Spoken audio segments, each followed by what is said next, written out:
Dokunma. Bak buna değ. Bunu bas. İki defa. Aha. 2 dəfə. Birini de bas. Bir daha bunu bas. Bunu bas. Aha. Bunu. Geri dön. Buna. Buna. Buna. Bax müəllimədir, bax. O Aha, yana bas. gedir. Dur. Elimle yapacağım. Ben elini ver bana. Elini bana ver. Bak bu parmağını ver. Elini böyle tut. Sıkma. Ellerini Özü sıkma. eləsin, hə. Bak Asyam. Elini bırak bak. Böyle hafif tut. Hafif tut. Böyle tut. Aha. Bunu biraz böyle yap. Bunu böyle tut. Bak. Şimdi bak. Bana ver. Parmağını ver. Bak. Bak.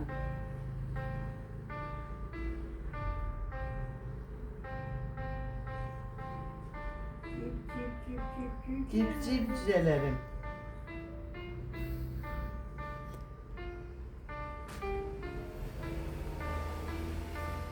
Bax müəllimədir. Dur sen bir de özün çal oradan Evet, geçen çal da görürsün. bak. Burada kelle olmuş. Geçen niye ne olacak onlar? Tamam, Ha bir elin öyle de. Bir de sen- Telefonda Allah da. burada ben yerim Bir bir de hafta sen var.